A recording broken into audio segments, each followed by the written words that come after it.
3 for 5 at One Youngster is recorded live in front of a mythical audience. Yeah, late L Kid at One Youngster doing this thing, holding it down. VA to LA, what up? Man, it's Tuesday and I'm so hyped. Whoo, man. Time is flying by, y'all. Well, let's get into it. Today, I'm going to start off with some of my favorite heroes of all time. That's right. After VidCon and, chopping it up geek with, so many cool people, I figured I might as well, I'm always asking everybody else, so I might as well, explain and talk about some of my favorite heroes. Starting off has got to be probably the first comic book that I ever remember reading, which was Spiderman. Spiderman is close to my heart. He's always been like that staple of a character, and I'm talking about Peter Parker, because of course when I was young, Miles Morales didn't exist.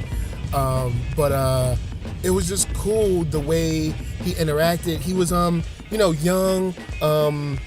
and kind of snarky, and had like a good attitude while fighting.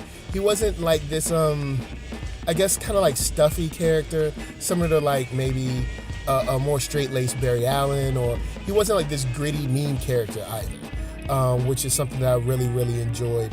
My next up would probably be The Flash. And I mean, as you guys can see I'm going in a certain direction. But I love The Flash, man. And I'm talking about Wally West. Similar because he's got the levity. He's happy to be a superhero. He enjoys his powers. He doesn't see his powers as a burden. You know what I'm saying?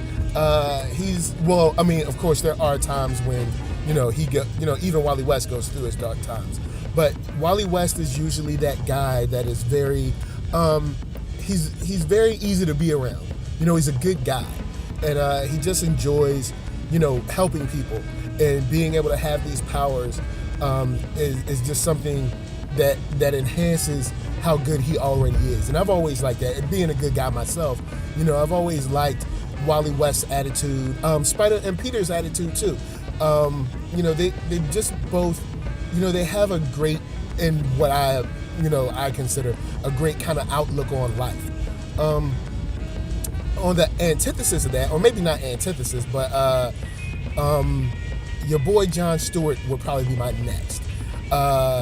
When I was maybe mid-high school or something, Justice League came through, and I was never really up on John Stewart. But as I watched the show, his attitude reminded me, being a military man and everything. His attitude just reminded me so much of my uncles, of my grandfather, and he's a stand-up guy.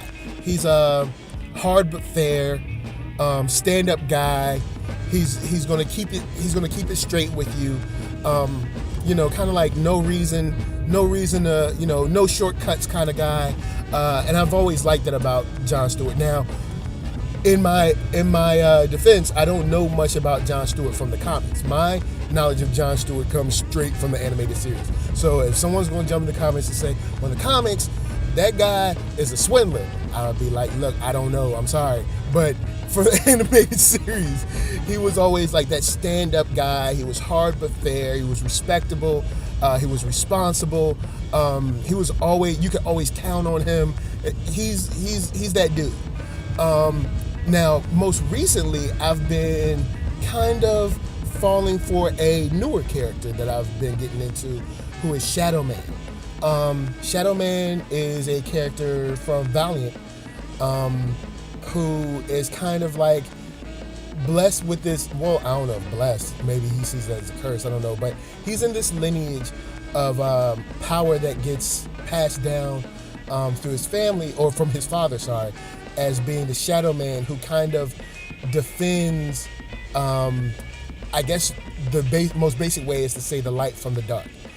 He keeps, the scary things, the things that, creep in the dark, the things in the shadows, the things, that you're, afraid from being under your bed.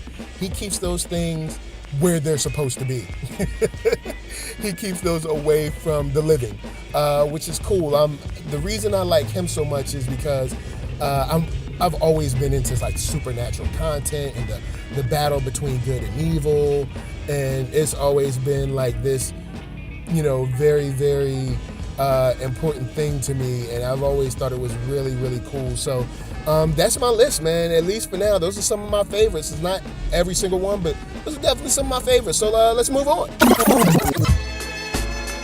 That Honda Accord, man. That Honda Accord. Now, boy, oh boy. Now, you guys remember my first car. I talked about my first car, that 1989 Buick Century, boy. It was a cold piece. It wasn't much, but it was mine. It did, trying to get it together. Just doing my thing. But my second car, my second car is going to coincide with an appreciation post. Now, my second car was also another hand-me-down, but my second car was that 1994 Honda Accord.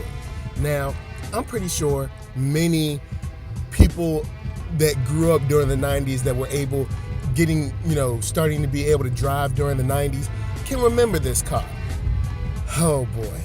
The 1994 Accord is when that like round body style, like the back, like the trunk was like rounded on the corners and stuff, and like everybody had it. It was like one of the most popular cars, and it was everywhere on the road. And that's when like cats started trying to like make Hondas and make Civics and Accords fast for no reason, but it was cool. And I finally had my 1994 Honda Accord. It was green. Oh man, it was so cool. It was such a step up from the 89. And like it was also a car that was socially accepted, because the Buick Century was not what I would call cool by any stretch of the imagination.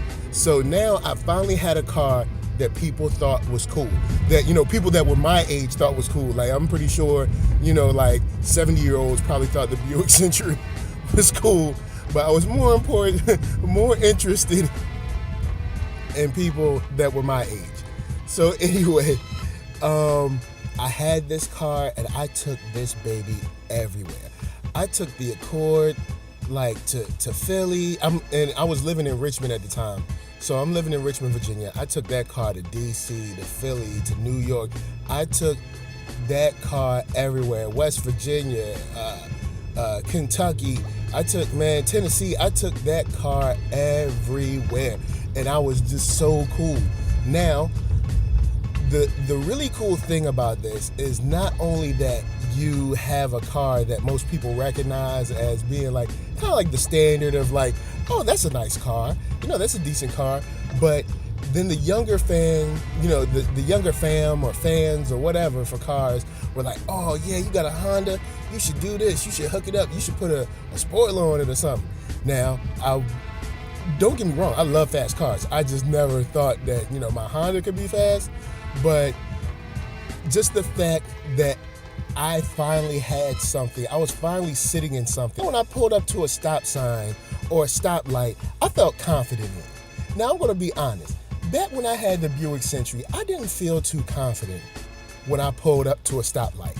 I'll be honest, when I pulled up to a stoplight, I was like, man, I couldn't look at a girl, you know what I'm saying? But see, the 90s Honda, you know what I'm saying? And more specifically, the 90s Accord, it gave you as a young, 17-year-old, it gave you the power, it gave you the confidence to pull up to a light and look at another teenage girl and look at her with confidence. Like, yeah, I got an Accord. That's right, an Accord. That's right, look at this is a Honda. It's green, it's nice and waxed. Oh, and you couldn't tell me my car wasn't sweet neither.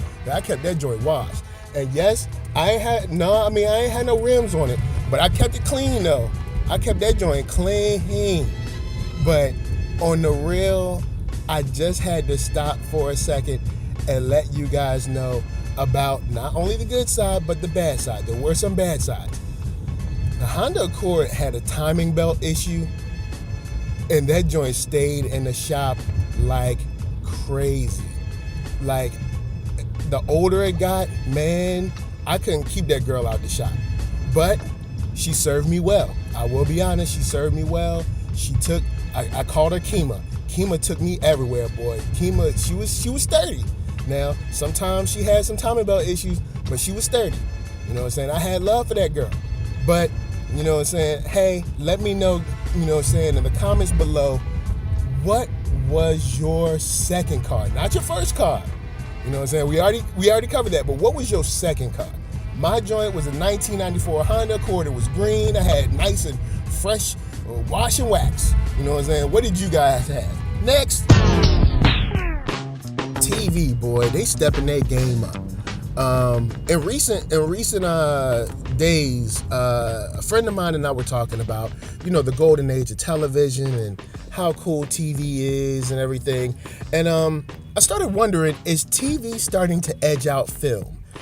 Because for the past years, it definitely looks like, you know, TV may be having an impact on how people view film, as far as, you know, even from theatrical to even like, you know, straight to DVD. And I'd have to say, you know, film will always have, you know, I feel like film will always have the leg up, but TV is definitely starting to close that gap, as I believe the way people, you know, enjoy content and receive content is changing, maybe not drastically, but definitely faster than I think the industry expected or expects. Most cases is because you have these writers that have just truly made this jump from, you know, normal network storytelling, which is kind of like your kind of basic dramas or you know, procedurals on like ABC, NBC, CBS. But now you have these cable guys jumping in the game, like USA, FX, TNT, AMC, jumping in the game with their own original content, which is really providing not only an opportunity for, you know, more variety of storytelling and more in-depth storytelling, but also providing a variety of options for the people behind the scenes, which is, I think, is really what's impacting the industry most. Back in the day, you know, you only had a couple of people in the game to go to. You know what I'm saying? You had to go to network because, you know, USA wasn't putting on original programming. You know, I mean, you either had network or you had like HBO. But I don't even think at that time Cinemax had, you know, its own programming. But now Cinemax has original programming, Starz has original programming, Showtime, Netflix is killing it. You got Amazon stepping into the game. Hulu has its own original content. There's a lot more opportunity for people behind the scenes to be more creative than normally they would have been. Now, don't get me wrong. You know, even these channels and these, you know, outlets still have, you know, certain guidelines and certain styles that you usually see, like on CW usually has a certain type of style, or, you know, NBC usually has a certain type of style. But when you have these different players in the game, it not only gives opportunity for more filmmakers and for more writers, for more actors, it also gives an opportunity for people to flesh out better storytelling. And what I mean by better storytelling is not that I don't have any love for CSI. I used to love CSI Miami. There was mad Don Breezes on that joint. Yes, I said it, mad Don Breezes. This is before I was married, so it don't count. But like the usual way of storytelling that would be done on network, especially for prime time, was a certain, definitely it fit inside of a certain box for what each station was looking for. Now, there's still a box, you know, but this box for TV has been enlarged greatly by all of these different outlets. So say if you have a TV show that, you know, an executive might say, oh, that'll never work on Fox. You know, well, you don't have to stop there. You know, there's Netflix, there's Showtime, there's, you know, Starz, there's Cinemax, there's FX, there's AMC, even FX2 or FXX or whatever, that has the opportunity for these writers, for these actors, for these creators to do something different. And now, even on top of that, you have people creating this content on channels like Vimeo, or creating their own web series outside of like Vimeo and YouTube and things of that nature, which is really broadening out how people receive their content. So all in all, I don't think TV is starting to edge out film, but with the addition of the, you know, how the special effects are getting better. I mean, even look at Flash. There's stuff now. I mean, of course, there's no way Flash is going to beat a $200 million budget movie, but the stuff on Flash is looking amazing. And Flash isn't the only one that has amazing special effects for TV, for which if Flash was on in like 1997, it would be a much different story. Well, I mean, there was a 90s Flash, but anyway. The point is, like, I actually do think that TV might not be aging or edging out film, but it may be providing a much needed diverse option and diverse alternative to film, where at first the only way I could get top quality content was from film, but now you got, you know, movie actors, now you got, you know, movie writers, movie directors going to TV and doing some just top quality stuff. So I definitely keep my eye out, because TV is making a shift. It's making a big shift, and I'm interested to see where it goes. But of course, hey, what do I know? I'm out. 3 for 5 at 1 Youngster is brought to you by A Full Tang Design. Also sponsored in part by Naswip and Xrifo. Sweet